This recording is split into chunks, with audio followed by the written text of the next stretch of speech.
7h, Europe 1, bonjour. À 7h moins le quart, la revue de presse internationale nous conduit d'abord au Liban. Bonjour Inès Gilles. bonjour. Vous êtes à Beyrouth pour Europe 1. Qu'est-ce qui fait la une des médias libanais ? Eh bien, on parle d'un sentiment d'insécurité grandissant au Liban.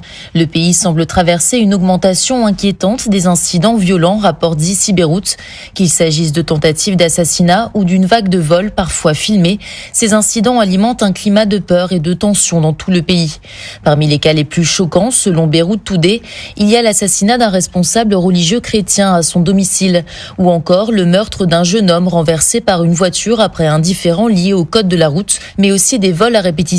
Alors, les crimes ont-ils vraiment augmenté ? D'après L'Orient le Jour, les meurtres commis en janvier ne traduisent pas une nouvelle vague, mais la montée de la violence est bien palpable à travers d'autres actes criminels, tels que les vols à main armée ou non. Environ 87 vols avec violence ont été enregistrés en janvier, contre 66 le mois précédent. Nous partons maintenant en Inde. Léa Ojal, vous êtes la correspondante d'Europe 1 à New Delhi. Les gros titres dans la presse indienne.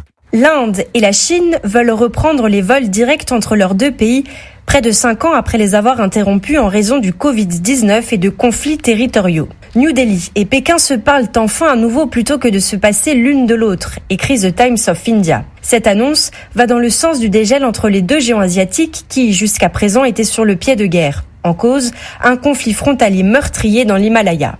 D'après The Hindu, l'Inde et la Chine ont convenu de reprendre le dialogue sur les fleuves transfrontaliers et le partage de données hydrologiques que la Chine refuse de divulguer depuis des années. Preuve que les tensions s'apaisent, New Delhi et Pékin souhaitent célébrer ensemble le 75e anniversaire de l'établissement de leurs relations. Le ministre chinois des Affaires étrangères appelle de son côté à mettre fin à la suspicion mutuelle et à l'éloignement entre les deux pays. Nous partons enfin au Chili. Joséphine Echelard, on vous retrouve à Santiago pour Europe 1. De quoi parlent les médias chiliens ? Eh bien, il parle de la plus grande saisie de méthamphétamine de l'histoire du Chili, titre La Tercera. La police en a trouvé plus de 800 kilos. Selon la Radio Cooperativa, la drogue entrait dans le pays via le port de Valparaíso et cachée dans des pots de peinture. Puis elle était ensuite transformée dans un laboratoire clandestin dans le centre du pays, poursuit El Mostrador.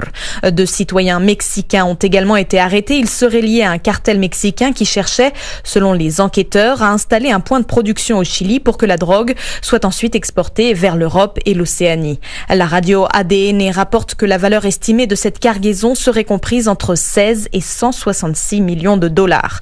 En 2024, un nombre record de drogue a été saisi au Chili, plus de 37 tonnes, soit une augmentation de 15 tonnes par rapport à l'année précédente. Merci Joséphine Echelard, merci à tous les correspondants d'Europe 1. C'était votre revue de presse internationale sur